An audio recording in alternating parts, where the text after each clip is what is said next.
बाबूजी। हाँ बेटा।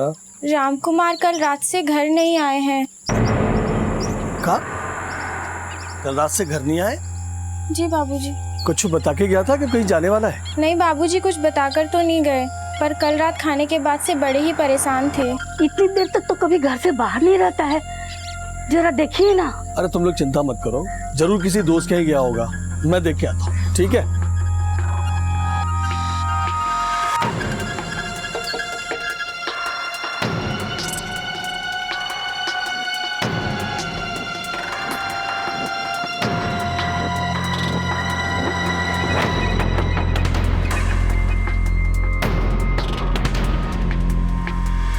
हाँ बिमला मौसी, राम कुमार आया है का? चिंता मत करिए माँ जी, राम कुमार जल्दी आ जाएंगे।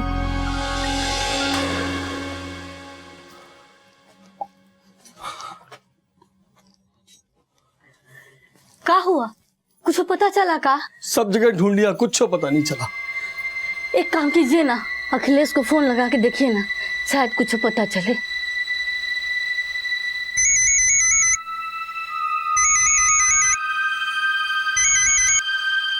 हाँ बाबूजी। ये राम कुमार कल रात से घर नहीं लौटा है। हमका काम मालूम बाबूजी, 5 साल से हमरे उका कौनो बातचीत ना है। उका कुछ हुआ करे ना तो हमका फोन मत घुमावा करो। वो जिए चाहे मरे, हमरी बला से हम उकी कौनो खोज खबर नहीं रखते हैं। अब फोन रखो, बाद में बात करो।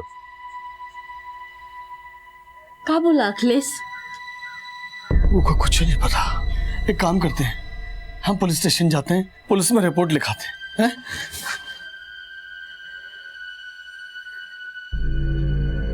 बेटा हम भी देख करके आते हैं।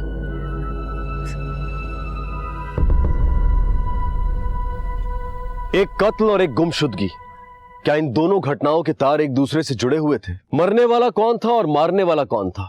और इस सब में राम कुमार की क्या हिस्सेदारी थी? क्या कातिल राम कुमार ही था जो कत्ल करने के बाद भाग निकला? सवाल कई थे और जवाब एक भी नहीं। राम कुमार के माँ बाप ब्रिजेश्वर और सुमित्रा हर मुमकिन कोशिश कर चुके थे कि कहीं से उनके बेटे का पता चल जाए। साहब, मेरा बेटा कल रात से घर नहीं आया। क्या नाम है आपके बेटे का? राम कुमार। उसने आपको बताया कि कहाँ जा रहा है, किससे मिलने जा रहा है? कुछ नहीं बताया साहब। उसके सारे दोस्त लोगों से पूछ लिया, आस पड़ोस में ढूंढ लिया। अच्छा, आपकी फैमिली में आपके अलावा और कौन कौन रहता है? हम हैं, हमारी पत्नी सुमित्रा और रेखा। और आप कौन? साहब, हमारा नाम संतोष है। हम ही रेखा को लेके आए थे चाचा के पास। हम लोग राम कुमार और रेखा की शादी के बारे में सोच रहे थे। आपका मतलब कि शादी से पहले ही आपकी होने वाली बहू आपके घर पे रहती थी? जी साहब। अभी कहाँ है रेखा? तो रेखा, तुम्हारी शादी की बातचीत चल रही थी राम कुमार से? जी साहब, हम दोनों एक दूसरे को बहुत ही पसंद करते हैं। तो तुम्हारे हिसाब से कहाँ गया होगा राम कुमार? वो तो हमको नहीं पता साहब, कल रात से वो बहुत ही परेशान लग रहे थे। क्यों, ऐसा क्या हो गया था?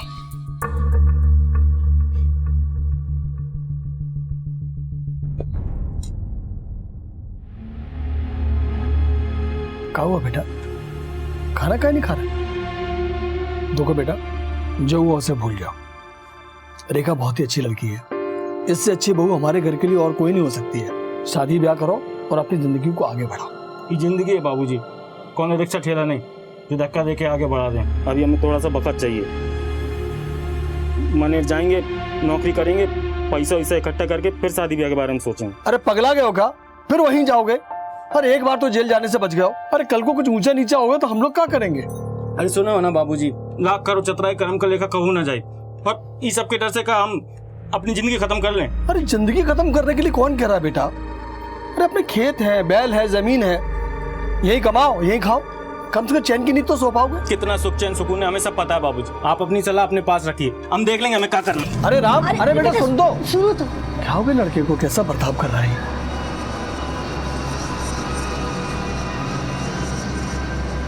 सुनिए। परेशान मत करो, हमारा दिमाग बहुत खराब है यहाँ। अरे सुनिए तो, अरे सुनिए तो। वही जो निकले अब तक नहीं आए, बहुत ही गुस्से में थे साहब। हमने सोचा कि हम एक बार पूछ लें, पर वो कहा है ना साहब, हमारी हिम्मत ही नहीं हुआ। मानेर की क्या कहानी है? ऐसा क्या हुआ था कि राम कुमार जेल जाते थे बच्चा? साहब मानेर में बस एक छोटा सा हादसा हो गया था। क्या हुआ था मानेर में?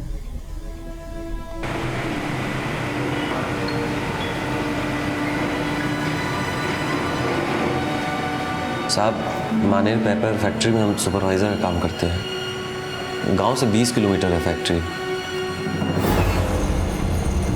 राम को काम की तलाश थी तो हमने उसको फैक्ट्री में काम दिलवा दिया था। एक दिन काम करते समय राम कुमार से मशीन का एक बटन गलती से दब गया साहब, जिसके कारण एकनाथ का एक हाथ जो है मशीन में फंस के कट गया।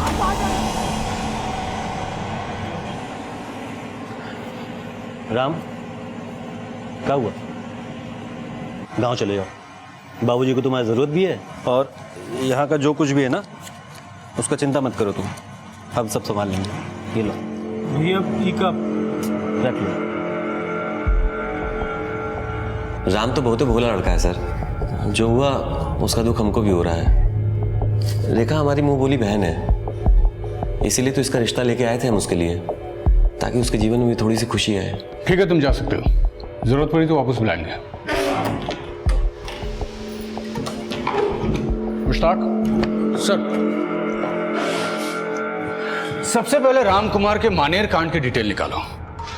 कभी कभी अतीत में हुई एक गलती हमारे आज पे भारी पड़ जाती है। हो सकता है राम कुमार का गायब होना भी उस हादसे से जुड़ा हो। और हाँ, राम कुमार के आसपास के लोगों और गांव वालों से पूछताछ करो। हो सकता है किसी ने राम कुमार को उस रात कहीं आते जाते देखा हो। यस सर, मैं फौरन 2 टीम तैयार करता हूँ। एक टीम के साथ खुद मानेर निकलता हूँ और दूसरी टीम गांव में पूछताछ के लिए भेजता हूँ सर।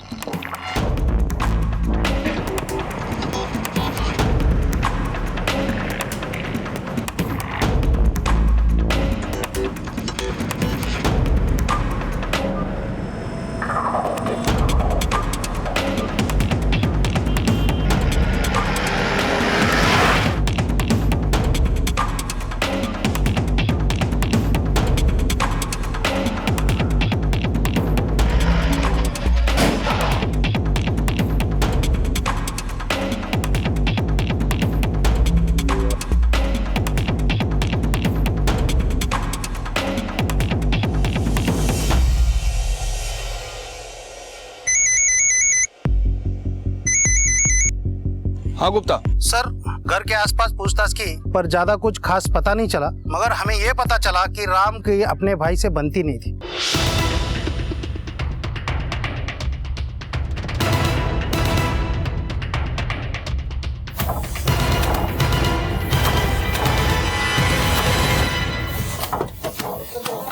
अखिलेश। हाँ साहब, हमारी अखिलेश है। अखिलेश तुम्हारा भाई कल रात से घर नहीं पहुंचा, कोई आइडिया कहाँ होगा? नहीं साहब, वो तो बाबूजी का फोन आया था कि वो घर नहीं लौटा है। ऐसे साहब हमारी उससे बनती नहीं थी, हमका कुछ नहीं पता साहब। पता नहीं या फिर बताना नहीं चाहते? ये क्या कह रहे हैं साहब, हमें कुछ समझ में नहीं आ रहा। मतलब ये है अखिलेश कि तुम्हारे भाई के गायब होने में कहीं तुम्हारा हाथ तो नहीं है? अरे हम काहे करेंगे ये सब? बनती तो इसलिए नहीं थी साहब कि हमारे बाबूजी ने सारी जायदाद तो कर दी उसके नाम, और हमरे हिस्से में आई केवल भीख। और वैसे भी हमरा उससे कौनो मतलब नहीं साहब। हम यहाँ अपने बीवी बच्चन के साथ अच्छे से जिंदगी काट रहे हैं साहब। हम ये सब करके अपनी जिंदगी थोड़ी खराब करेंगे साहब।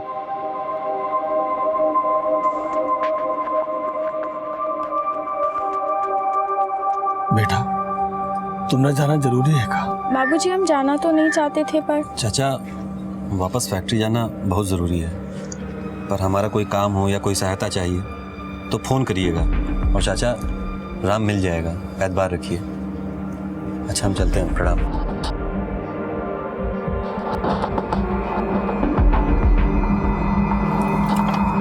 खुश रहो बेटा।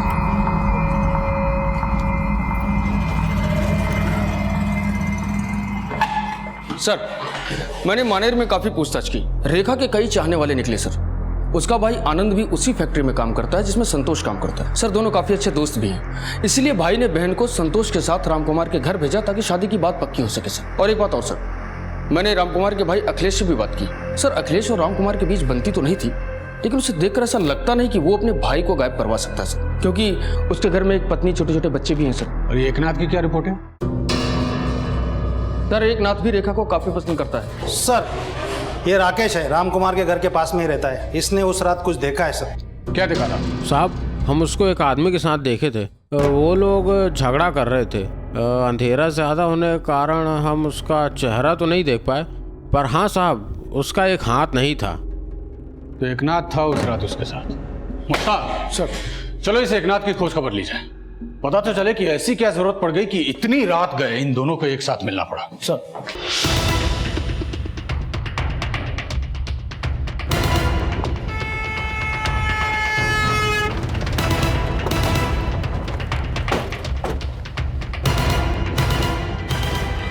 दरवाजा खोलो।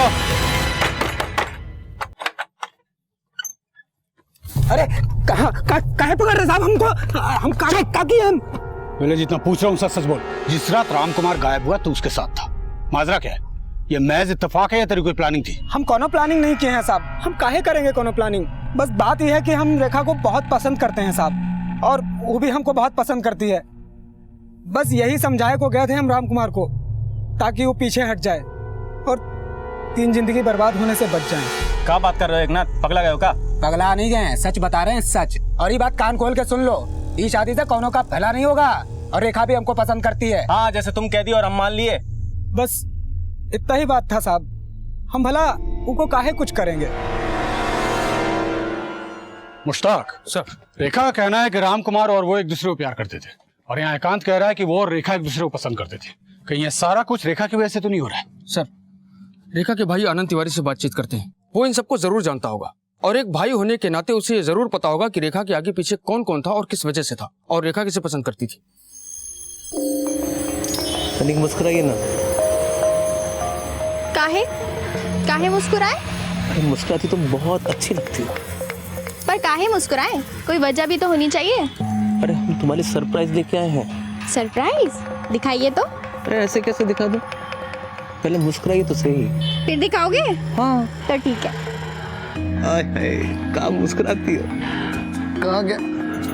ये देखो नया फोन। दिखाओ तो। अरे रुकिए तो एक फोटो खींचते हैं, ठीक है? कैसे लग रहे हैं हम? अरे बहुत खूबसूरत लगते हैं। अब दिखा भी दीजिए। हम दिखाते हैं ना आपको। अरे कुछ करने को दीजिए ना। अरे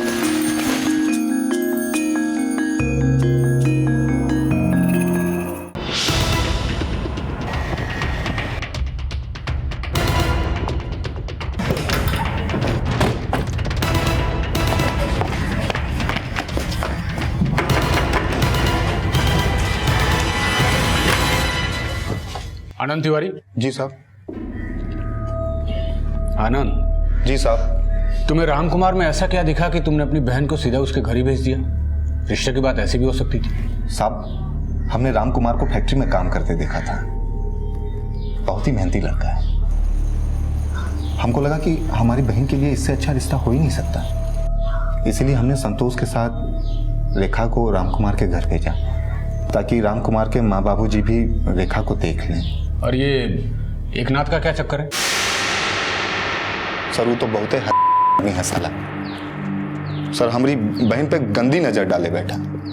कई बार वो रेखा को छेड़ा है। बहुत घटिया आदमी है साहब। राम कुमार और रेखा ने एक दूसरे को पसंद कैसे किया? वो दोनों परसा खेड़ा में मिलते थे, वहीं से एक दूसरे को पसंद करने लगे। रेखा भी कहाँ है? सब वो कुछ सामान लाने के लिए बाजार गई। राम कुमार का गायब होना, ये बात मुझे कहीं ना कहीं फैक्ट्री के उस हादसे से जुड़ी लगती है। तुम एक काम करो, हादसे के वक्त जितने लोग भी मौजूद थे उन सबसे पूछताछ कराओ। सब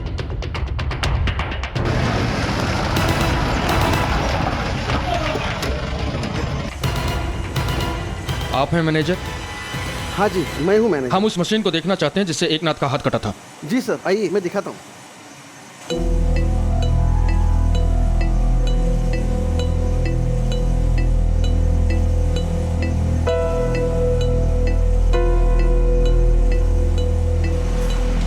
इससे पहले भी इस मशीन के साथ कोई हादसा हो चुका है? नहीं साहब, ये ऐसे पहली बार ही हुआ है। ऐसे पहले कभी नहीं हुआ। हमारे सारे मशीन्स की मरम्मत हर महीने होती है। ये जो हादसा हुआ है ना साहब एकनाथ के साथ, ये पहली दफा ही घड़ा है। साहब उस दिन एकनाथ काफी खोया खोया सा लग रहा था। मतलब उसे संभाल के काम करना चाहिए था, क्योंकि कारखाने में आप देख रहे हैं इतनी बड़ी बड़ी मशीनें हैं। यहाँ हमेशा चौकस रहना बहुत जरूरी होता है। साहब हमको तो ऐसा लगता है राम कुमार ने सब कुछ जानबूझकर किया था। एकनाथ रास्ते से हटे और रेखा के लिए रास्ता साफ हो जाए। और उस दिन दोनों बहुत लड़े थे। अब काहे लड़े ये हमें पता नहीं। उस रोज एकनाथ और राम कुमार में झगड़ा हुआ था। ये झगड़ा किस बात को लेकर हुआ था? साहब ही एक नथवा ना आनंद की बहन रेखा के पीछे पड़ा हुआ था। कभी कभी आते जाते कुछ उल्टा सीधा बोल भी देता था। अब रेखा हमारी भी बहन जैसी है, इसी आदत को लेकर झगड़ा हुआ होगा। सर, मैंने मनेर फैक्ट्री में लोगों से पूछताछ की। कुछ का कहना है कि उस दिन एकनाथ ही खोया खोया सा था, जिसकी वजह से लापरवाही में उसका हाथ कट गया सर। और कुछ लोगों ने बताया कि एकनाथ और राम कुमार के बीच झगड़ा भी हुआ था सर। ये झगड़ा किस वजह से हुआ था? सर, संतोष ने बताया कि एकनाथ रेखा के पीछे था और उस पर गंदे गंदे कमेंट्स भी पास करता था। झगड़ा इसी बात को लेकर हुआ था। मुश्ताक, कहीं ऐसा तो नहीं कि इसी वजह से एकनाथ को उस मशीन का शिकार बनाया गया? अखिलेश और एकनाथ दोनों के पास राम कुमार को गायब करने की वजह थी, लिहाजा दोनों शक के घेरे में थे। रिश्तों में खटास कभी भी दुश्मनी का रूप ले सकती है, फिर चाहे वो रिश्ता दोस्ती का हो या सगे भाइयों का। दुश्मनी किसी के लिए भी घातक बन सकती है। पुलिस ने राम कुमार से जुड़े हर इंसान और उसके रिश्ते को खंगालना शुरू कर दिया, क्योंकि इस वक्त छोटे से छोटा सुराग भी बड़ा खुलासा कर सकता था। हाँ सुनो, अरे हमको सब पता उस दिन क्या हुआ था, ठीक है? हाँ, रेखा के बारे में बात करना जरूरी है। नहीं नहीं नहीं नहीं, सिर्फ हम और तुम कारखाने के पीछे 8 बजे के बाद, ठीक है?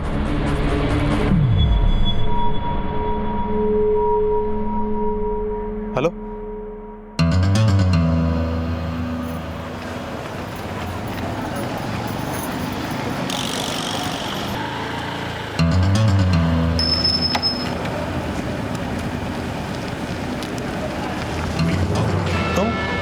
यहाँ क्या कर रही हो? कुछ नहीं, बस थोड़ा टहलने निकल गए थे। इतनी रात को किसी को बुलाई तो नहीं हो यहाँ? नहीं, हम किसे बुलाएंगे? आओ बैठो, छोड़ देते हैं।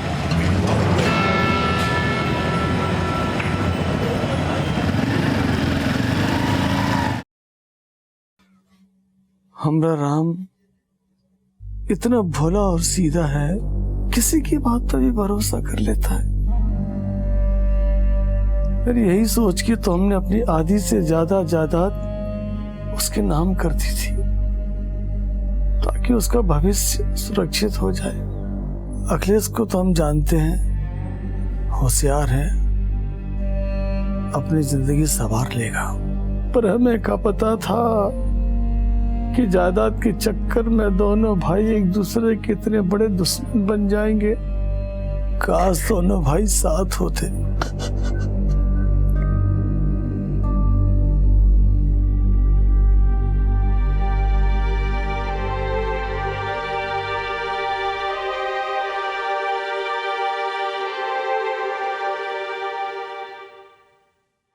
सर, ये रेखा की कॉल डिटेल्स हैं। इसमें उन तमाम लोगों के नंबर्स हैं जिनसे वो फोन पर बात करती थी या जिनके कॉल उससे आते थे।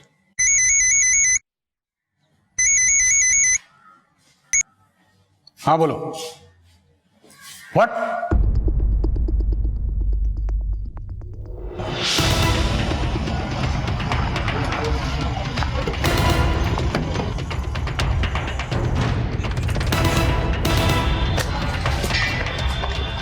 हटो साइड।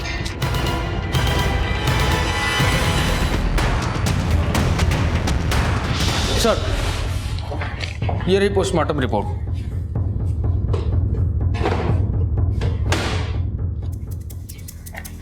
सर, रिपोर्ट के मुताबिक ड्रग्स के हैवी डोज की वजह से ही नमन मिश्रा की मौत हुई थी। ड्रग्स का हैवी डोज? इसका मतलब नमन ड्रग्स लेता था। मुश्ताक सर, ये बात कुछ पल्ले नहीं पड़ी। नमन एक मजदूर आदमी था। वो कितना भी नशेड़ी हो, लेकिन ड्रग्स जैसी चीज का रेगुलर सेवन करना उसके बस की बात नहीं हो सकती। तुम सबसे पहले यह पता लगाओ कि नमन वाकई ड्रग्स लेता था या नहीं।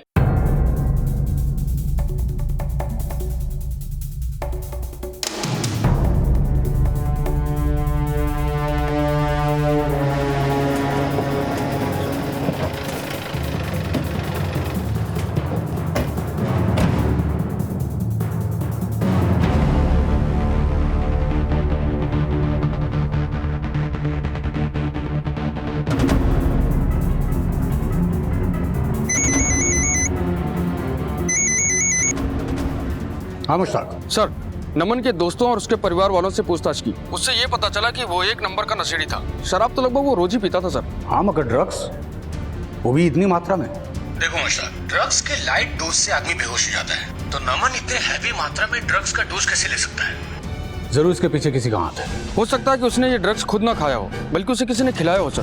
पॉसिबल है। रेखा से जुड़े अब तक 3 नाम सामने आ चुके थे, रामकुमार, एकनाथ और नमन। रामकुमार का कोई सुराग नहीं मिल पाया था, एकनाथ का एक एक्सीडेंट में हाथ कट गया था और अब नमन की मौत। क्या ये तीनों घटनाएं आपस में जुड़ी हुई थी या फिर कोई था जो रेखा से जुड़े हर नाम के लिए खतरा बना हुआ था? क्या रामकुमार के गायब होने और दूसरी घटनाओं में कोई संबंध था या फिर रेखा ही इन सब के लिए जिम्मेदार थी? रामकुमार को गायब हुए 2 महीने बीत चुके थे और अब उसके मिलने की सारी उम्मीदों ने भी दम तोड़ दिया था।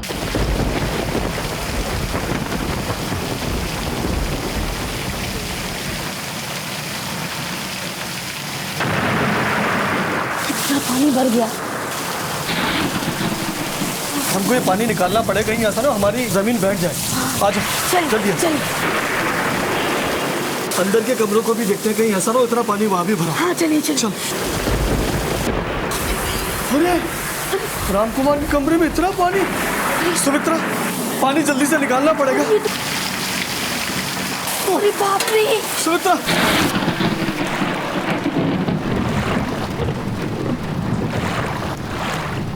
हाँ।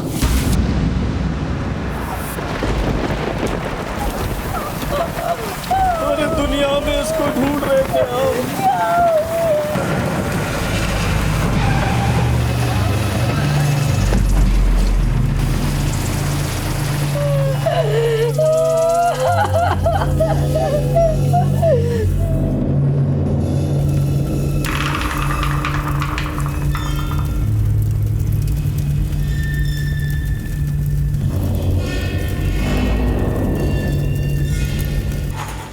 ये एकनाथ का काम नहीं हो सकता।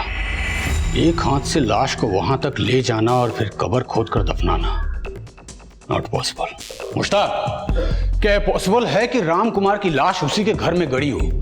इतना सब कुछ हो गया और बाप को खबर तक नहीं। सर हो सकता है कि सच में उसे पता ना हो, क्योंकि अगर वो इन सब के पीछे होता तो बारिश के बाद भी लाश के बारे में किसी को पता नहीं चलने देता सर। वो तो ठीक है मुश्ताक, लेकिन हमें अपनी तरफ से एक बार ब्रजेश्वर को टटोलना चाहिए। हो सकता है हमारा अंधेरे में चलाया हुआ तीर सही निशाने पर लग जाए। सर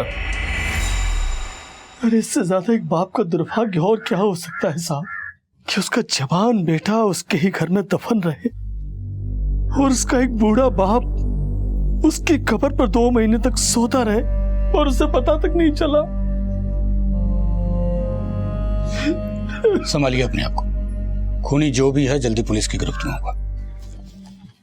सर ये राकेश है, अखिलेश का पड़ोसी। रामकुमार के बारे में कुछ है जो ये हमें बताना चाहता है। हाँ बोलो। अखिलेश के बाबूजी अखिलेश के यहाँ बहुत दिन बाद दिखे, इसलिए हमारा ध्यान उन पे गया। अखिलेश, अखिलेश। प्रणाम बाबूजी। खुश रहो।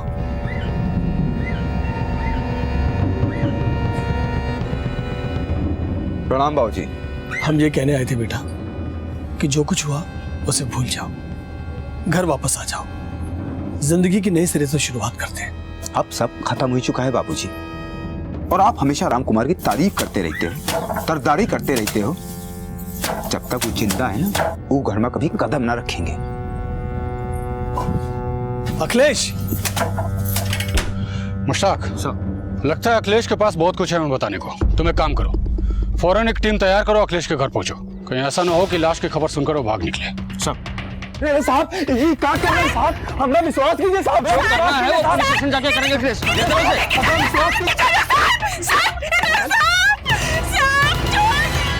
तो बात अब साफ साफ कर लेते हैं और ध्यान रहे कि दोनों सच ही बोलेंगे।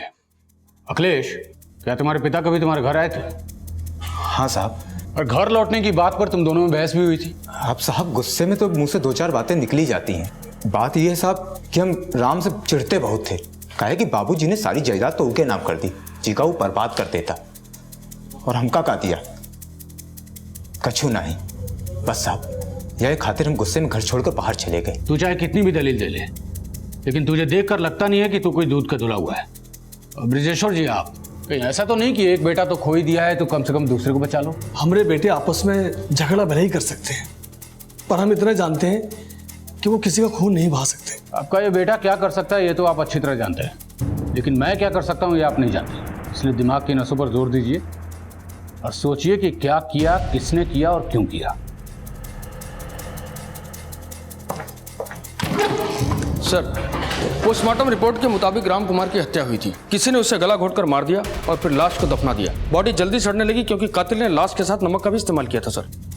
और सर, नमक का इस्तेमाल इसलिए भी किया गया ताकि बदबू को दबाया जा सके। मुझे अभी भी समझ में नहीं आ रहा है कि कोई घर के अंदर कब्र खोद के बॉडी दफना के चला गया और बाप को खबर तक नहीं हुई। मुझे लगता है सबके पीछे अखिलेश का हाथ है और बाप अब अपने इकलौते बेटे को बचाना चाहता है। या ये भी हो सकता है कि राम की मौत की वजह रेखा बनी हो। आखिर उसके भी फैक्ट्री में चाहने वाले बहुत थे। हो सकता है उनमें से कोई आया हो और ये सब करके चला गया हो। मुश्ताक सर, मुझे लगता है कि हमारे हर सवाल का जवाब सिर्फ और सिर्फ रेखा है। क्या वाकई में रामकुमार के पिता इस बात से अनजान थे कि उनके बेटे की लाश उनके घर में दफन थी, या फिर वो अपने दूसरे बेटे अखिलेश को बचाने की कोशिश कर रहे थे? क्या अखिलेश ने ही अपने भाई रामकुमार की हत्या की थी? वैसे अखिलेश के अलावा पुलिस की शक की सुई कहीं ना कहीं रेखा पर भी थी।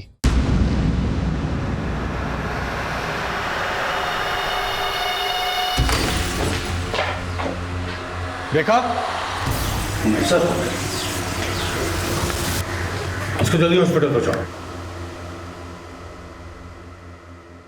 चूहा मारने की दवा खाई थी। सिचुएशन क्रिटिकल हो सकता था पर अभी ठीक है। जहर अभी बाहर है पर रिकवर होने में 2 से 3 दिन लग सकते हैं। हाँ तो रेखा, मामला क्या है? ऐसा क्या हुआ कि तुमने चूहे मारने का जहर खा लिया? साहब, आज तक हमने जिससे भी प्यार किया वो सब हमको छोड़कर चले गए और इस बार भी ऐसा ही हुआ साहब। इसलिए हमने सोच लिया कि अब हम नहीं रहेंगे। मैं तुम्हारा दुख समझ सकता हूं, सुनकर बड़ा अफसोस भी हुआ। लेकिन वो क्या है ना, मेरी भी एक परेशानी है जिसे सुनकर तुम्हें भी बड़ी तकलीफ पहुंचेगी।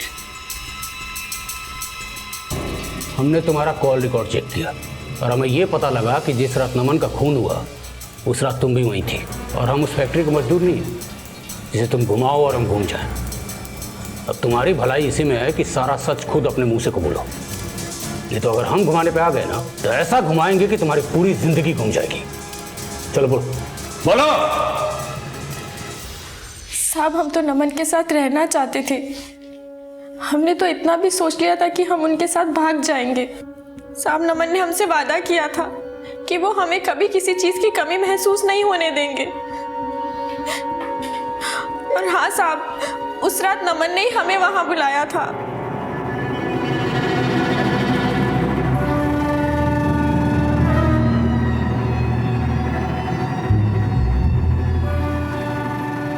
अरे हम तुम्हारे साथ है ना, काहे चिंता करती हो? अरे हम तुम्हारा ख्याल रखेंगे। अब तो कम ख्याल रखेंगे क्या तुम्हारा? हाँ? अरे पकड़ो ना। हमें पता है कि आप हमारा हमेशा ख्याल रखेंगे। फिर हम उसके बाद वहां से अकेले निकल गए। उसके बाद साहब नमन से कौन मिला, वो कहाँ गया, हमें कुछ नहीं पता साहब। उस रात इतना कुछ हुआ। आपके बेटे को किसी ने मारा, आपके घर में उसकी कब्र खोदी, उसे दफना दिया और वहां से चले भी गए। ये सब करने में अच्छा खासा वक्त लगा होगा ब्रजेश्वर जी, और आपने कुछ भी नहीं सुना। क्यों? साहब, मैं और मेरी पत्नी उस रात भी हर रोज की तरह खाना खा के अपने कमरे में सोने चले गए। हमने कोई आवाज नहीं सुनी साहब। हमारे घर में आने के 2 रास्ते हैं, एक तो आगे का दरवाजा और एक पीछे का दरवाजा जो खेतों की ओर खुलता है साहब। वो लोग जरूर पीछे के दरवाजे से आए होंगे साहब। और साहब, रामकुमार का कमरा भी घर की दूसरी तरफ है। अगर उस कमरे में कुछ हो भी रहा होगा तो हमें उसकी आवाज नहीं आएगी। ये सब में अखिलेश नहीं हो सकता साहब। वो गुस्सा जरूर करता है, बकबक करता है, पर वो ये सब नहीं करेगा साहब। तो फिर और कौन कर सकता है? कौन कौन लोग आते थे आपके घर पे? बहुत ही लोग आते हैं हमारे घर पे। तो रेखा, संतोष, उसकी पत्नी।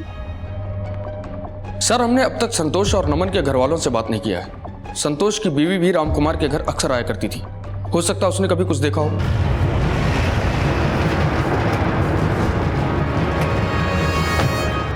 रामकुमार के घर आना जाना होता था तुम्हारा? हाँ साहब जी, वो उनकी माँ बहुत अच्छी है, उनसे मिलाया करती थी। तुम्हारा पति संतोष रेखा का रिश्ता लेकर रामकुमार के यहाँ गया था। कैसी लड़की है वो? अरे उसकी तो बात ही ना कीजिए साहब, उसकी वजह से तो हमारा अच्छा खासा घर बर्बाद हो रहा है। ऐसा क्या कर दिया उसने?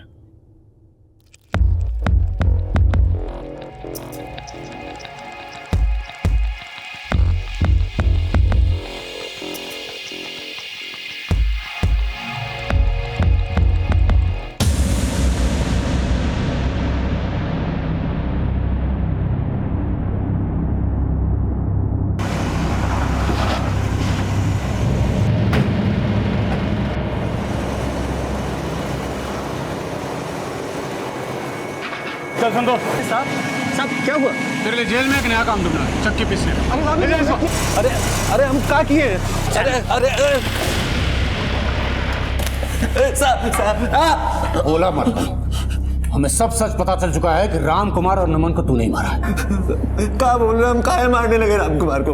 तेरी बीबी ने सारा सच उगल दिया है और तेरे सारे काले कच्चे चिट्टे खुल चुके हैं। रेखा कुछ दिन तेरे घर पे भी रही थी, राइट? और तुम दोनों के बीच कुछ चल भी रहा था और नमन की बीवी ने हमें बताया कि नमन को कोई 5 लाख रुपए देने वाला था और वो शहर से बाहर भी जाने वाला था। तब तेरे हमने कॉल रिकॉर्ड चेक किए।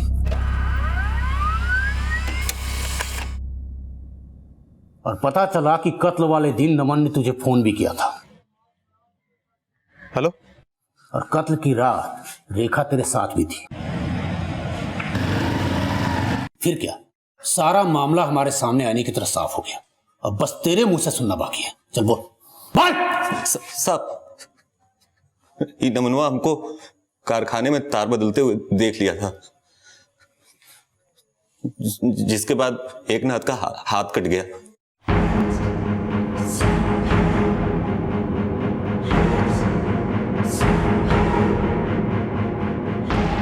हमको जो करना था हम तो कर गए, लेकिन नमनवा को हम पे शक हो गया था। पूछताछ में तो कुछ बोला नहीं, लेकिन अपना मुंह बंद रखने का हमसे पैसा ईटना चाहता था। हम भी उसको पैसा का लालच देती, वो हमारे जाल में फंस गया।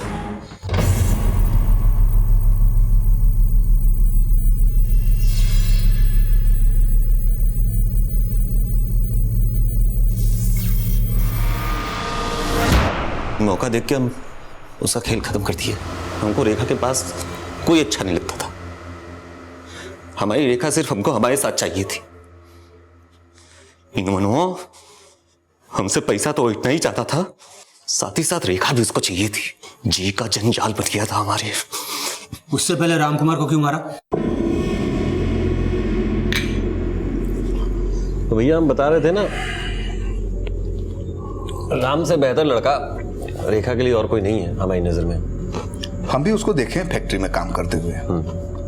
बड़ा मेहनती और ईमानदार लड़का है। तो कहो तो बात चलाए। अरे भैया, नेकी और पूछ चलो बात पक्की है, हम बात करते हैं उससे। हम रेखा को राम कुमार के यहाँ छोड़ाए। हमको लगा कि रेखा राम कुमार के यहाँ रहेगी तो किसी को शक भी नहीं होगा और हम लोग मिलते जुलते रहेंगे।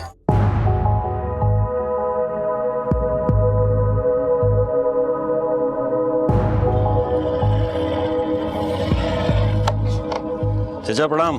ले आए तुम्हारी बहुरिया। कैसी है चाची? अपनी बहुरिया को देख लो भैया, शिकायत ना करना फिर।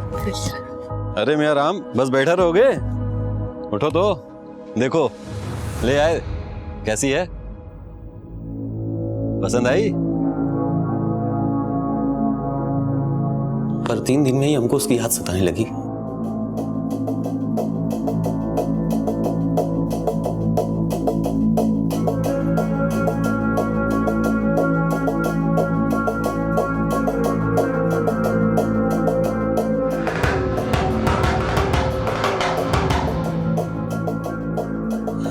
हम उससे मिलने निकले।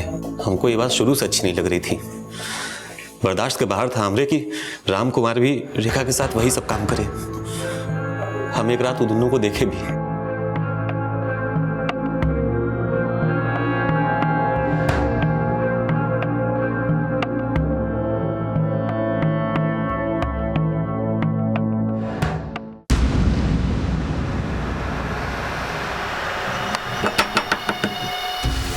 इस वक्त कौन आया होगा? पता नहीं, तुम अंदर जाओ, मैं देखता हूँ।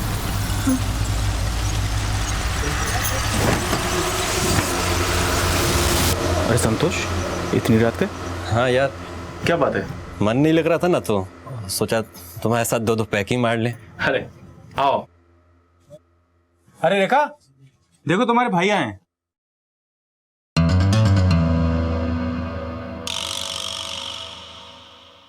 तुम दोनों भाई बहन बैठ के बात करो, मैं कुछ खाने पीने का इंतजाम करता हूँ।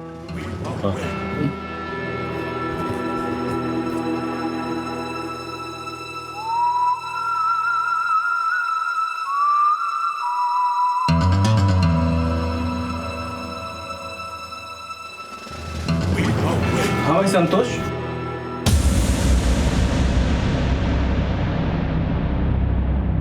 फिर हमने सोचा कि रामकुमार ये बात सबको बता देगा। अरे धोखेबाज, तुम्हें गलत फहमी हो रही है ना? मेरी शादी? अरे नहीं यार, तू गलत समझ रहा है। मैं गलत समझ रहा हूँ।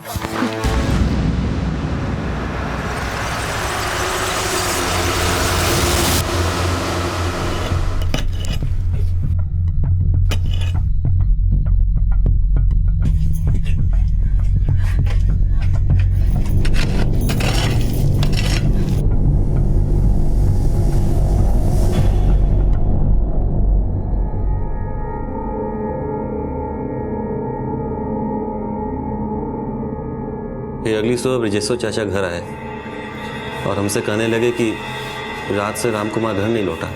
यही वो मौका था साहब जब हम ब्रजेश्वर चाचा के साथ हो लेते और इससे किसी को हम पे शक भी नहीं होता। लाश में से बदबू ना आए और जल्दी से सड़ जाए, इसके लिए हमने कवर फिर से खोदी, उसमें नमक डाल दिया और फिर से कवर फाड़ दी।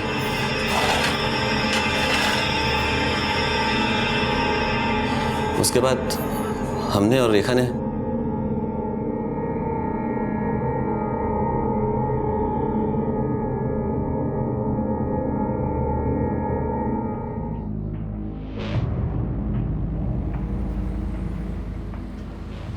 मामा आज मेरे लिए न्यू ड्रेस खरीदो ना। पाड़ा अभी ये मैंने लिया था ना, अभी अगले महीने ले लेंगे। नमस्ते बहन जी। नमस्ते भैया। संतरे दे दूं? दे दीजिए 2 किलो।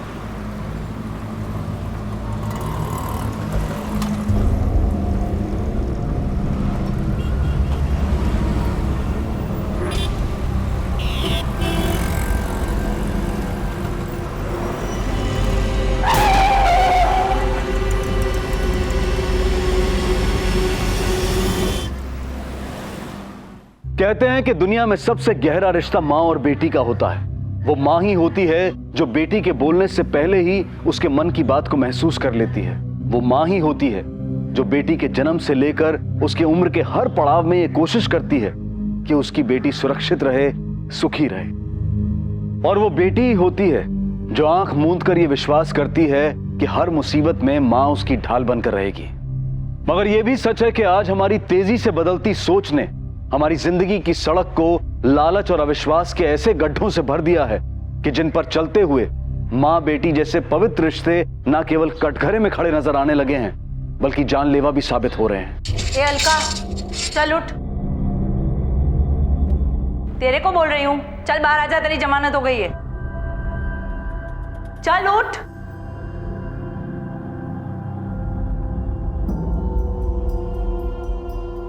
चल चल।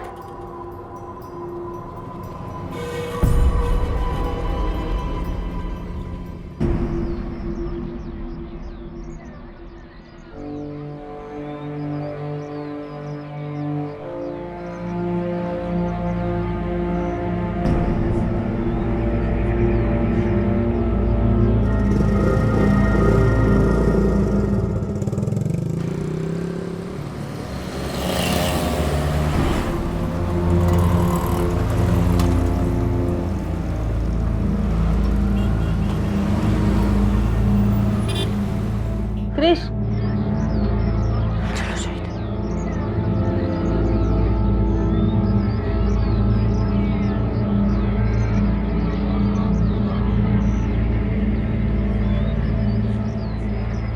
देखो इतना सब कुछ होने के बाद आराम से घूम रही है उसके साथ।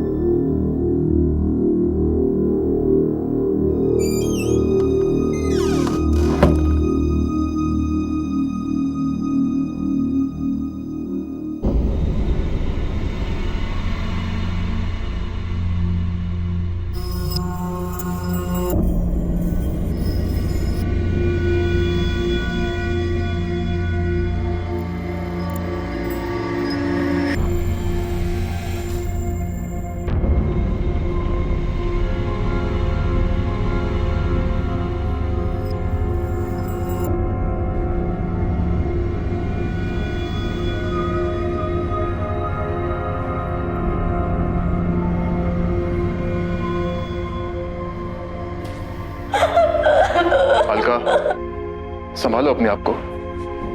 जो हो गया सो हो गया। ये समय है कि हमको अपनी लाइफ दोबारा शुरू करनी चाहिए। मैंने एक वकील से बात की है, उसने कहा है कि वो ये केस खत्म करवा देगा। महाराष्ट्र में मुंबई के पास पालम गांव में रहने वाली अलका के पति विमलेश की 1 साल पहले मौत हो चुकी थी और वो अपनी 6 साल की बेटी रितिका के साथ उसी घर में रह रही थी। लेकिन अब जो उसके साथ हो रहा था वो हैरान कर देने वाला था। उसने ऐसा क्या गुनाह कर दिया था कि हर कोई उससे नफरत कर रहा था? या फिर वो किसी साजिश की शिकार थी? या फिर जाने अनजाने में सच में उससे कोई अपराध हो गया था? वजह जो भी हो, लेकिन इतना तो साफ था कि एक मासूम बच्ची की मौत हुई थी और उसके बाद कई सवाल उठ खड़े हुए थे और सबसे बड़ा सवाल माँ बेटी के रिश्ते पर था। लेकिन जो सच था वो इन सवालों के पीछे सिसक रहा था। आखिर क्या था वो कड़वा सच?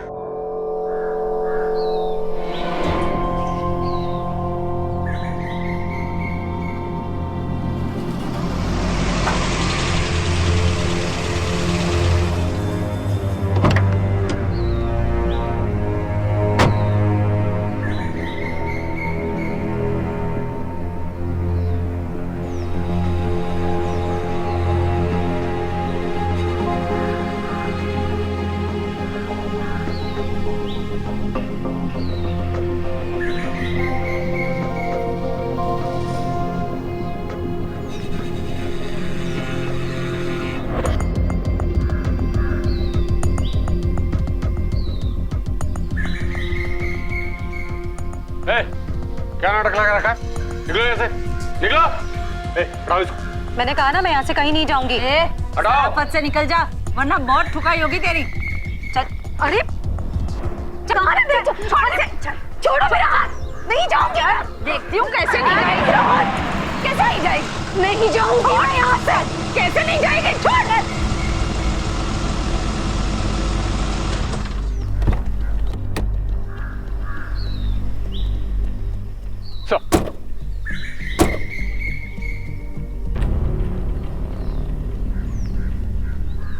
यादव सर, कौन है औरत?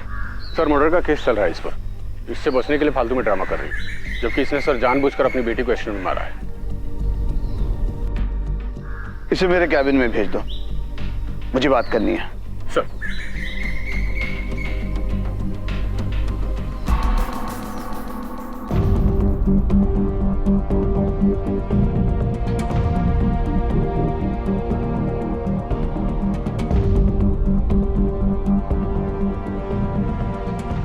सर, सब इंस्पेक्टर जाधव ने मुझ पर हत्या का झूठा आरोप लगाया है। सर, अब आप ही कुछ कीजिए। Shiv sir, you take charge of this case. मैं जाधव से बोल दूंगा, he'll give you all the details. Yes sir. Sir, मेरे हस्बैंड की मौत के बाद मैं और मेरी बेटी अकेले रह गए थे। मम्मा, पापा कभी नहीं आएंगे ना?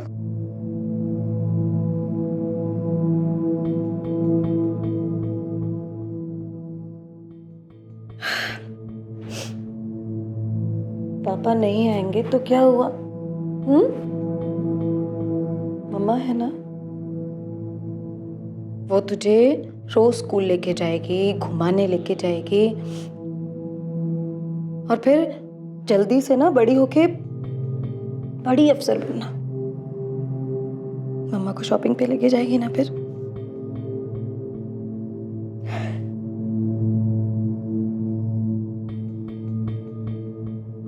उसके बाद मैंने SKN कंपनी ज्वाइन कर ली ताकि खर्चा चलता रहे और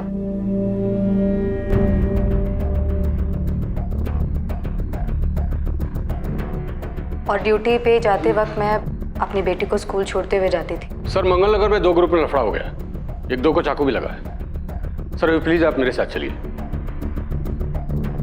इस औरत की सारी डिटेल राशन देता हूँ आपको। ठीक है। शिंदे जी सर।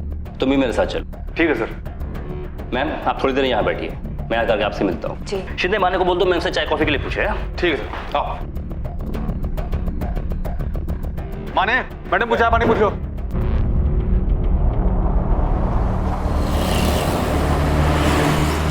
जाधव, एक बात बताओ, तुमने इस औरत के खिलाफ केस क्यों बनाया? सर क्योंकि इन्वेस्टिगेशन में ही मैं कंफर्म हो गया था कि जिस एक्सीडेंट में इसकी बच्ची की मौत हुई है वो इसने कैसे किया है।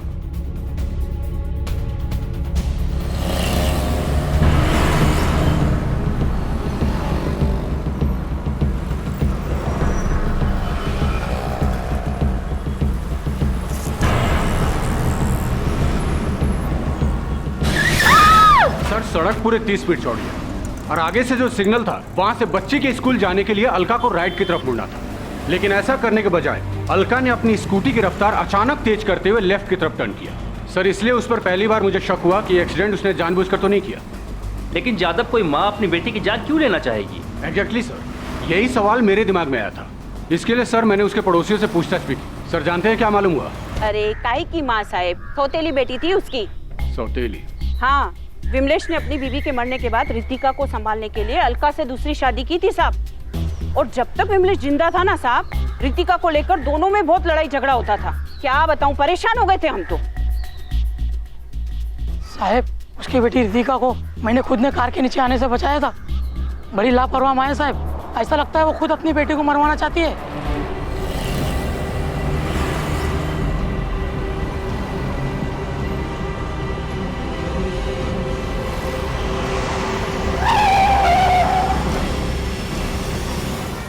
सर उसकी एक पड़ोसन बता रही थी कि 1 साल पहले उसकी पति की मौत हो गई थी। कुछ टाइम तक तो ये औरत ठीक रही, लेकिन कुछ महीने पहले से ऋषभ नाम का एक जवान लौंडा उसकी लाइफ में आ गया है। उसी के साथ चक्कर चल रहा है सर, काफी उठना बैठना है उसके साथ।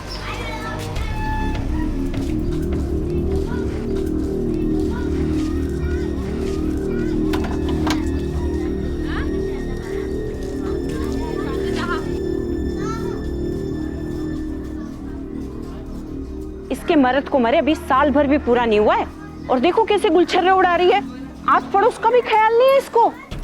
सर मेरे को तो पूरा शक है कि अपनी बॉयफ्रेंड की लाइन क्लियर करने के लिए इस लड़की ने ही अपनी सौतेली बेटी को रास्ते से हटाया। आपने पुलिस से यह बात क्यों छुपाई कि रितिका आपकी सगी बेटी नहीं सौतेली बेटी थी?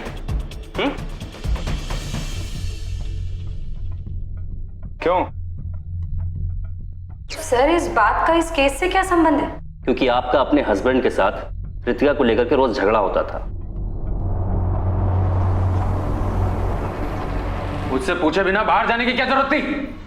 परमिशन ली तूने मुझसे? परमिशन ली? बांझ साली, मेरी बेटी पे अपना हक जमाती है। आपके हस्बैंड की मौत कैसे हुई? शराब पीने से उनका लीवर डैमेज हो गया, जिस वजह से उनकी डेथ हुई। और उसके बाद ऋषभ का आपके घर आना जाना बहुत हो गया, नहीं? हाँ, ऋषभ का आना जाना है मेरे घर पर। और फिर घर का दरवाजा तुरंत बंद कर लेते थे, क्यों? हाँ सही है, मैं ही बुलाती थी उसे। भाई है मेरा, राखी बांधी है मैंने उसे। रितिका चल बेटा जल्दी से बुक निकाल, ऋषभ आ रहा है तुझे पढ़ाने। मम्मा मुझे नहीं पढ़ना है, मुझे उनके साथ घूमने जाना है। रितिका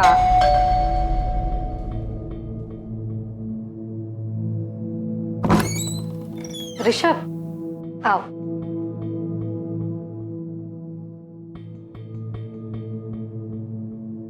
ऋषभ अच्छा किया कि तुम आ। देखो रितिका बिल्कुल भी ध्यान नहीं दे रही पढ़ाई में। तुम रितिका की पढ़ाई की चिंता मुझ पर छोड़ दो। तुम मेरी बहन हो, तुमने मुझे राखी बांधी है। रितिका चलो बुक खोलो।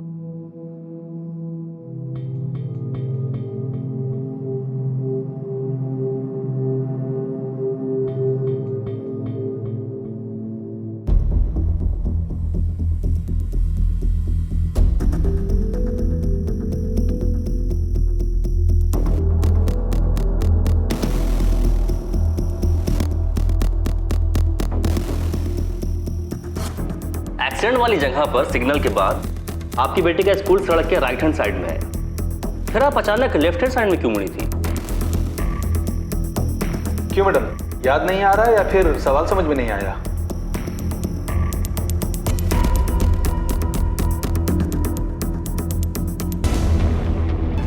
चल चल बड़ा, चल चल चल।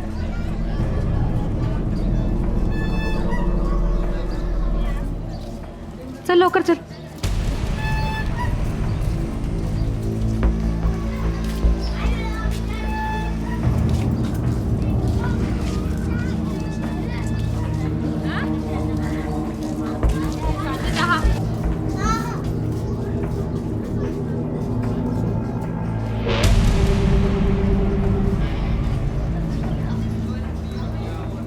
अगर मुझे आगे बैठना है। तू पीछे बैठना, 6 साल की हो गई है, मुझे चलाने में दिक्कत होती है आगे। पीछे बैठ चल जल्दी।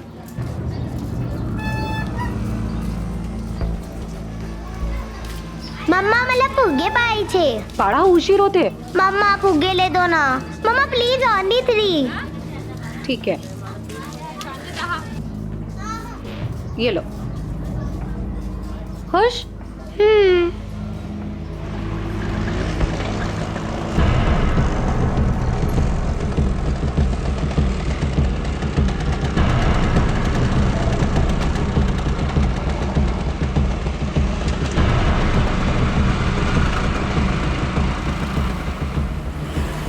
तो तू स्कूल लेकर जाएगी बलून अब? मम्मा आप बलून लेके चले जाना और शाम को लेके आना. अच्छा, मैं ऑफिस लेकर जाऊं तेरा ये बलून? हाँ, तो क्या हुआ? तो क्या हुआ शैतान? मम्मा मम्मा आइसक्रीम. मम्मा प्लीज एक दिला दो ना. मम्मा प्लीज एक आइसक्रीम मैं कल नहीं खाऊंगी. पक्का प्रॉमिस, सच्ची मुच्ची. हाँ ठीक है, रुक लेती खाली हूँ. एक खाऊंगी प्लीज. हाँ हाँ एक खा लेना, रुक मैं लेती हूँ.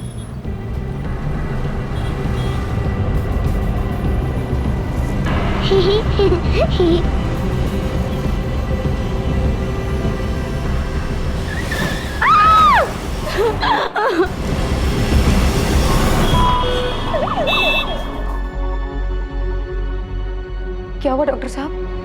शी इज नो मोर.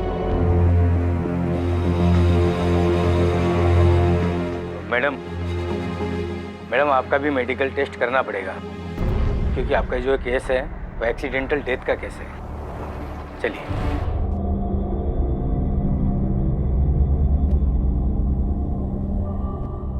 चलिए.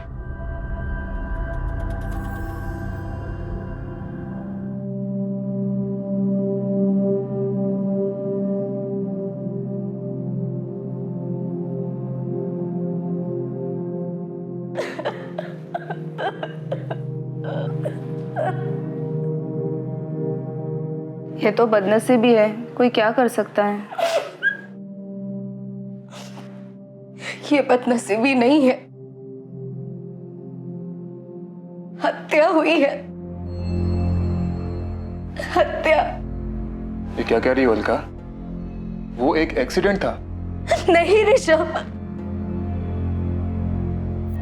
ये एक्सीडेंट नहीं था. हत्या हुई है. ये मेरी बेटी की हत्या हुई है इसमें. और पता है हत्यारा कौन है? वो लोग जिनकी लापरवाही के कारण सड़क पर गड्ढे बने. अगर वो गड्ढा ना होता तो मेरा एक्सीडेंट नहीं होता और मेरी बेटी नहीं मरती. अगर उन हत्यारों को सजा नहीं मिली तो उन गड्ढों के कारण और भी कई रितिकाएं यूं ही मरती रहेंगी. देखो मैडम, आपकी प्रॉब्लम समझता हूं मैं, लेकिन ये सिर्फ एक्सीडेंटल डेथ का केस बन रहा है, हत्या का नहीं. अभी क्या गड्ढे के खिलाफ एफआईआर लिखूं मैं? लेकिन सर मैंने खुद पता लगाया, सड़क के ठेकेदार का नाम प्रदीप सावंत है और इंजीनियर का नाम राज पाटिल है. सर उन लोगों को इतना तो पता होगा ही ना कि अगर सड़क में कोई खराबी है तो उससे किसी की भी जान जा सकती है. सर उनकी लापरवाही के कारण गड्ढा बना और मेरी बेटी की जान गई. उन लोगों के खिलाफ मर्डर का केस होना ही चाहिए. ठीक है, मैं आप लोगों की बात मान लेता हूं, लेकिन अभी मैं सिर्फ कंप्लेंट दर्ज करूंगा. पूरी जांच पड़ताल करने के बाद ही एफआईआर लिखूंगा. बोलिए बोलिए.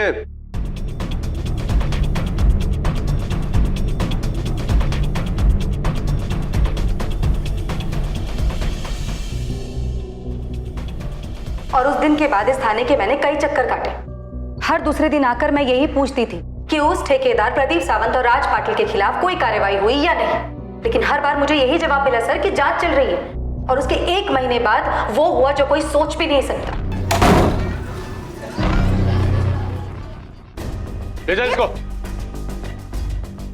तुम लोग क्या कर रहे हो? हाँ? क्यों पकड़ के रखा है मुझे? क्या किया मैंने? क्या कसूर है मेरा? कोई बताएगा मुझे? ओ मैडम, जांच चेकिंग नहीं, तुमने एक्सीडेंट जानबूझकर किया है, इसके लिए लेके जा रहे हैं. क्या बकवास कर रहे हैं साहब? मैं ऐसा क्यों करूंगी? अपनी बेटी को क्यों मारूंगी मैं? मैडम, सड़क का एक तरफ का चौड़ाई 30 फीट है और वो गड्ढा सिर्फ 3 फीट चौड़ा और 2 इंच गहरा है। तेरे को छोटा सा गड्ढा दिखा और बाकी का 27 फीट सड़क नहीं दिखा। तू साइड से जा सकती थी ना, लेकिन तेरे को ऐसा करना ही नहीं था। तूने जानबूझकर अपनी स्कूटी गड्ढे में डाली ताकि तू अपनी सौतेली बेटी से छुटकारा पाकर अपने उस बॉयफ्रेंड ऋषभ के साथ शादी बना सके। चक्कर चल रहा है ना तेरा? ले जा इसको गाड़ी में डाल। साहब मेरी बात सुनो साहब, ये सच नहीं है साहब, मुझे छोड़ो साहब। साहब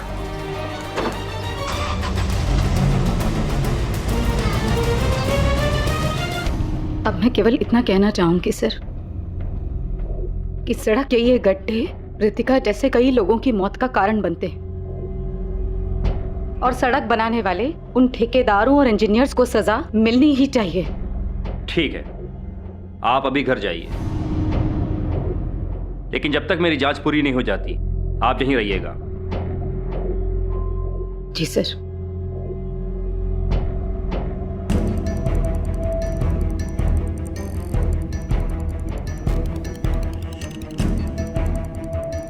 सर, मुझे तो अब इन दोनों की बातें सही लग रही हैं। ये तो जांच होने के बाद ही पता चलेगा कि कौन झूठ बोल रहा है। देखते हैं।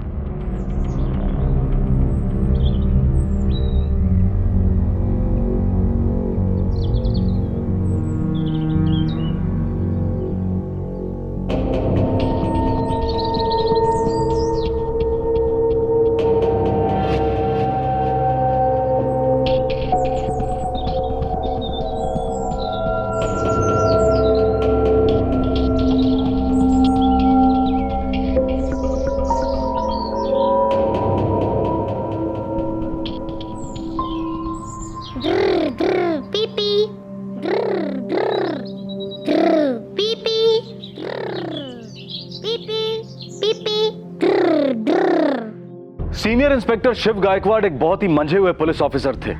उन्होंने पहले जांच कर रहे सब इंस्पेक्टर जाधव और अलका दोनों से बात की थी और वो अच्छी तरह से जानते थे कि सच और झूठ की पहचान तथ्यों को परखने के बाद होती है। लेकिन कई बार ऐसा भी होता है कि सच उससे बिल्कुल उल्टा होता है जैसा हम सोच रहे होते हैं। लेकिन साथ ही यह भी एक बहुत बड़ा सच है कि हमारे देश का कानून भावनाओं पर नहीं बल्कि परखे गए सबूतों पर यकीन करता है। इसलिए सीनियर इंस्पेक्टर गायकवाड़ को अब अपराधी के खिलाफ सबूत भी इकट्ठे करने थे और इसी बात को ध्यान में रखते हुए उन्होंने इस केस की दोबारा से जांच शुरू की।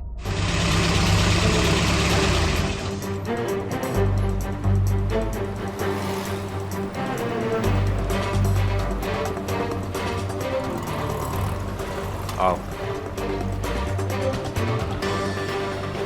हाँ साहब, स्कूल जाते समय बच्ची यहाँ से आइसक्रीम खाई थी और वहाँ पर उनका एक्सीडेंट हुआ।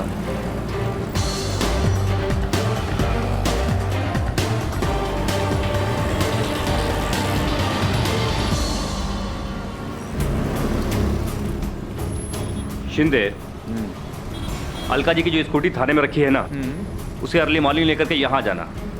एक्सीडेंट की सच्चाई पता चल जाएगी कल। ठीक है सर, आओ।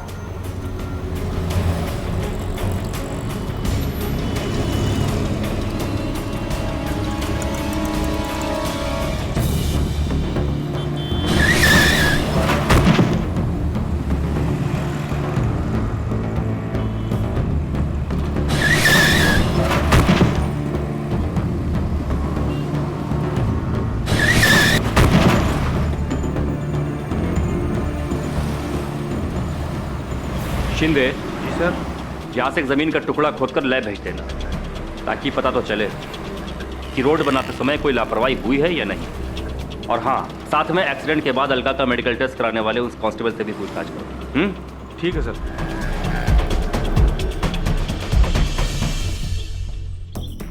साहब, उस औरत को चोट तो बहुत लगी थी।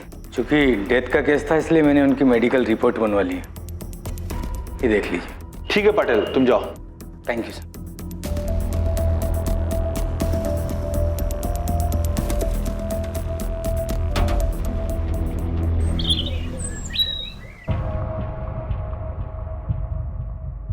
सर, जाधव की जांच में बहुत गड़बड़ी है। ये देखिए सर, जिस समय एक्सीडेंट हुआ था वो करीब दिन के 11 बजे का समय था।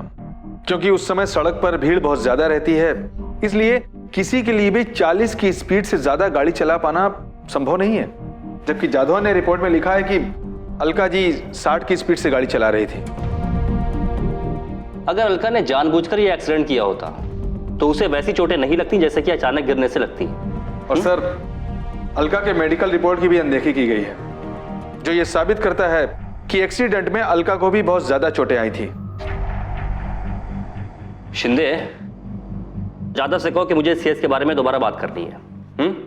जी सर।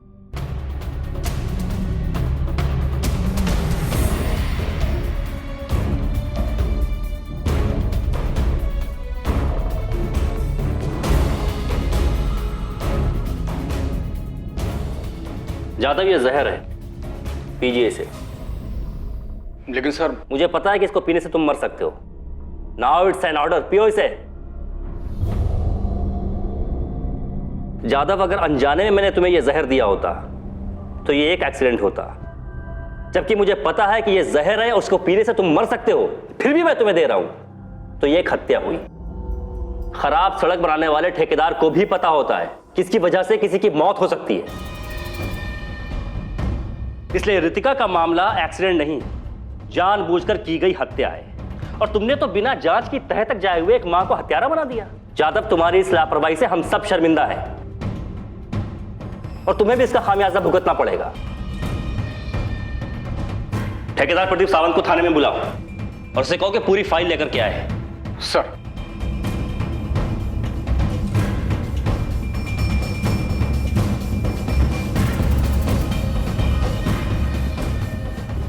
सर, पता चला कि इनका एक फ्लैट अंधेरी में भी है, 2 भाई खल्ला में भी हैं।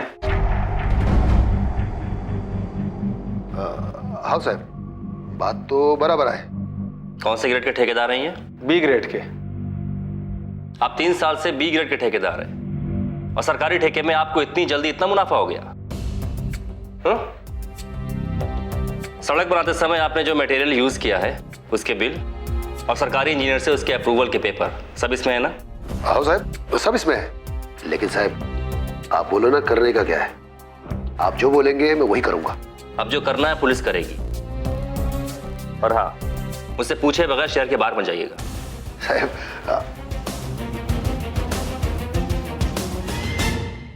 सड़क में बने हुए गड्ढे सिस्टम में पड़ चुके गड्ढों की गवाही है।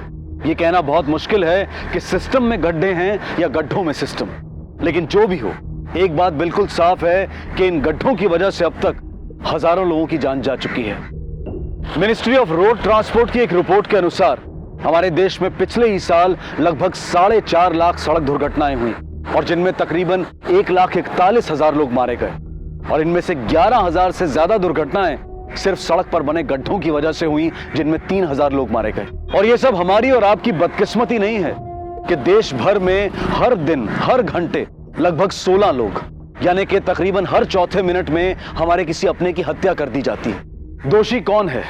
सड़क पर बना हुआ गड्ढा, या सड़क बनाते समय लापरवाही बरतने वाले ठेकेदार, या जांच करने वाले सरकारी अधिकारी, या फिर खुद अलका, जिसे सड़क पर बने गड्ढे से बचकर चलना चाहिए था। वजह जो भी हो, लेकिन हर साल गड्ढों की वजह से होने वाली मौत की लिस्ट में 5 साल की मासूम रितिका का नाम भी जुड़ गया।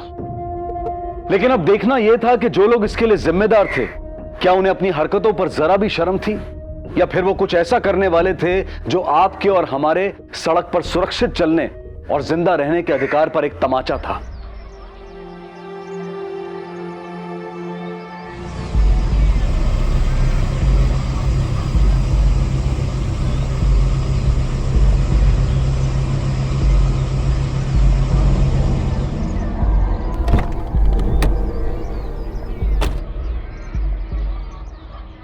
मैडम,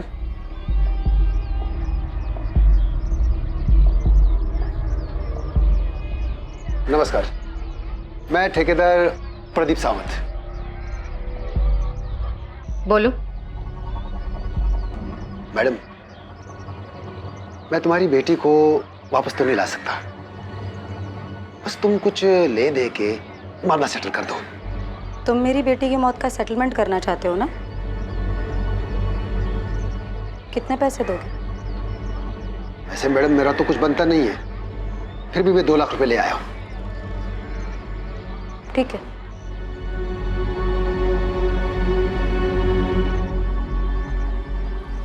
बस तुम ये लिख दो कि तुमको मुझसे कोई शिकायत नहीं है, बाकी मैं संभाल लूंगा। ठीक है, लिख के तो मैं दे दूंगी, लेकिन मेरी भी एक शर्त है।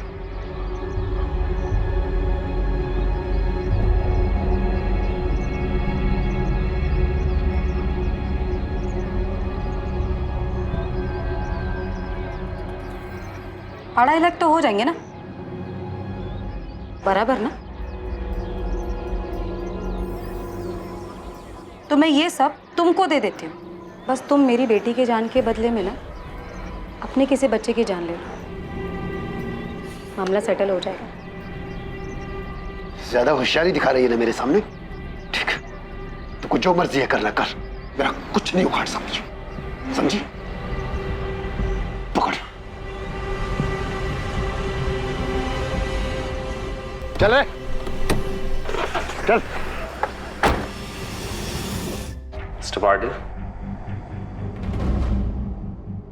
आपके रिपोर्ट के हिसाब से इस केस में जिस गड्ढे की बात हो रही है वो सड़क पर किसी भारी चीज के गिरने की वजह से ही बने हैं ना? हा?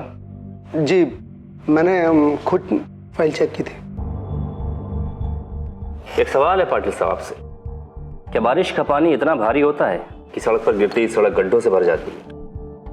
चलिए मानिए आपकी बात कि वो गड्ढा जिसकी वजह से एक बच्ची की मौत हुई सड़क पर किसी भारी चीज के गिरने की वजह से बनी है, लेकिन उसी सड़क पर और भी बहुत सारे गड्ढे हैं और वो भी आपकी ही सुपरविजन में बने हैं ना? उनके बारे में आप क्या कहेंगे? पाटिल साहब, मुझे इस सड़क की पूरी रिपोर्ट चाहिए। आप कैसी रिपोर्ट की बात कर रहे हैं? शिंदे। तो ठीक है इंजीनियर साहब, मैं एक काम करता हूं, मैं ये सारी फाइलें ले जाता हूं, इसकी जांच करता हूं, जो जरूरी नहीं होगी उसे वापस कर दूंगा। ठीक है? नहीं।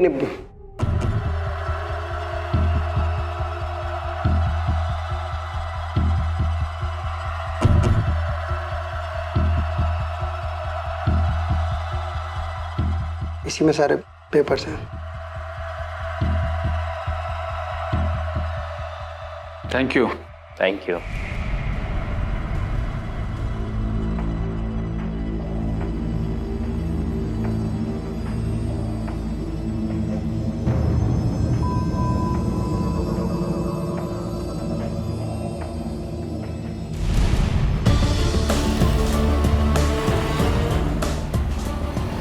शिंदे। Yes sir. अब तुम्हें पता है ना कि हमें आगे क्या करना है? हाँ सर, अब हमें दोनों के फोन कॉल्स और बैंक के खातों की जांच करनी है, पर उसके लिए वी नीड परमिशंस। उसके लिए मैं एसपी सर से बात करता हूँ। ठीक है? ठीक है सर। जय हिंद सर।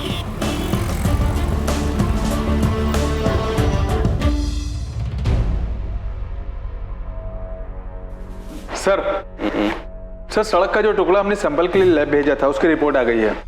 इसके अनुसार ना तो सही मटेरियल का इस्तेमाल किया गया है और ना ही सही टेक्निक का। और उनके फोन कॉल्स और बैंक रिपोर्ट? सर, उसकी जांच भी मैंने कर ली है। अगर ठेकेदार और इंजीनियर को सजा दिलवाना है तो यह सबूत अभी भी काफी नहीं है, और अगर इन सबूतों को लेकर के हम केस फाइल करते हैं तो उसे साबित करने में बहुत समय लग जाएगा। जैन सर। पर सर ऐसा कैसे हो सकता है? सर मैंने पूरी जांच कर ली है, सभी के खिलाफ हमारे पास सारे सबूत हैं। ओके सर, जैसा आप चाहेंगे वैसा ही होगा। ठेकेदार प्रदीप सावंत और इंजीनियर राज पाटिल की सारी फाइलें लेकर के आओ। Okay sir.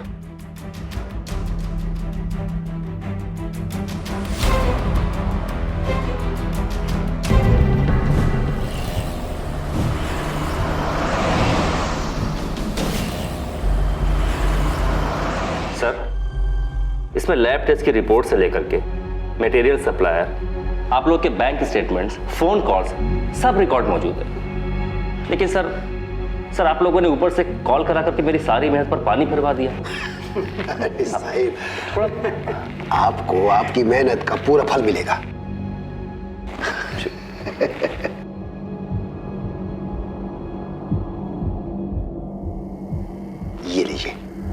बाकी मामला रफा दफा होने के बाद।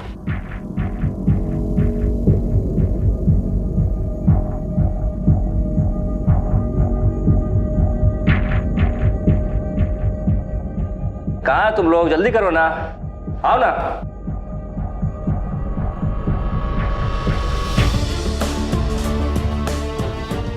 आ गए साहब।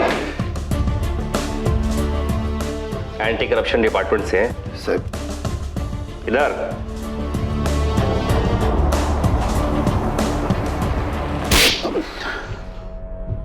एसीपी कदम साहब के कहने से हमने ये सब किया ताकि तुम लोगों को रंगे हाथ पकड़ सके। लेके चलो इन्हें। चलो आ जाओ, आइए इंजीनियर साहब आइए। आप अच्छा नहीं कर रहे हैं आप, लेकिन अच्छा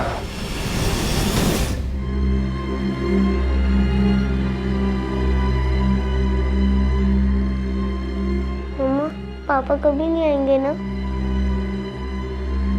पापा नहीं आएंगे तो क्या हुआ? मम्मा है ना,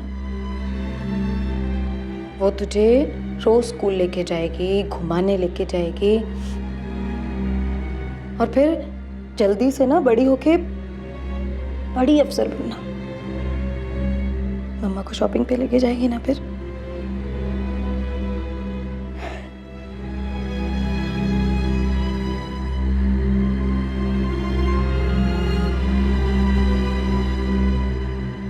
सारी जांच के बाद अलका पर लगे हुए सभी आरोपों को हटा दिया गया, मगर अलका के दिल पर लगे हुए जख्म अभी तक नहीं भरे हैं। वो आज भी हम सबसे सवाल करती है कि क्या मां और बेटी का रिश्ता सिर्फ बेटी को जन्म देने से ही जुड़ता है?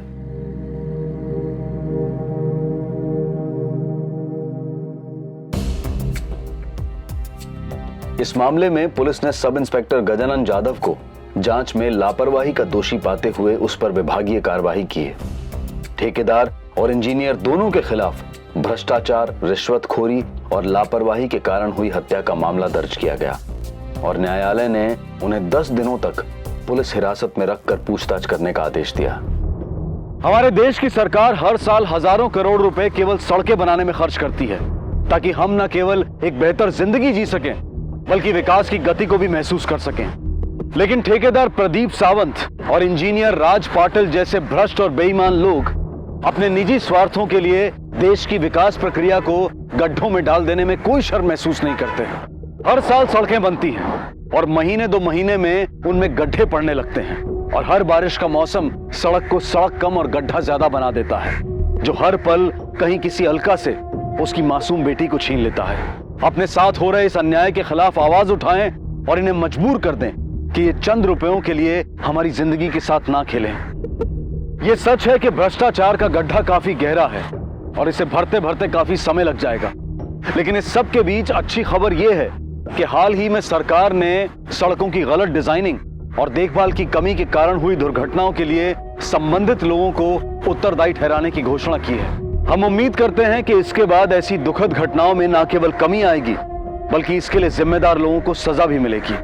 इसी विचार के साथ मैं अनूप सोनी आपसे विदा लेता हूं। फिर मुलाकात होगी अगले एपिसोड में और खुलासा करेंगे एक और जुर्म का।